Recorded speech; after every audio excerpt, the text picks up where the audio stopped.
Tonight, the New York criminal trial of former President Donald Trump is in the hands of the jury. And our Ethan Kibbe joins us now after talking with local lawyers. Ethan, the big question, what is next? Mike and Eva, at the moment, the answer is we don't know. At least that's the short answer. Only the jurors in the jury room know, and the rest of us just have to wait. After a couple hours of instructions, the judge handed the case to the jury, which will now deliberate until all 12 jurors agree whether to convict or acquit. Erie attorney John Carlson says it's impossible to tell how long deliberations might take. He says sometimes after long trials, jurors spent weeks in court considering the evidence, and they only need a short time to reach a consensus.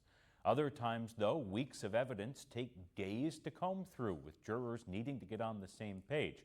But Carlson says regardless of how long it takes, he is confident in the jury's ability to be just.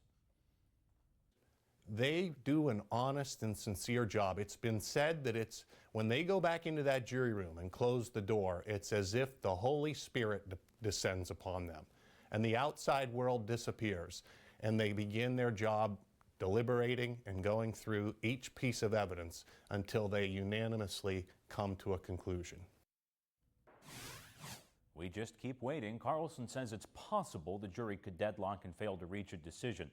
But he says after a trial of this length and of this expense, think about the time and money that have been committed to this, the judge would likely require the jurors to deliberate for significant time before allowing a mistrial. Ethan Kibbe, Erie News Now. Ethan.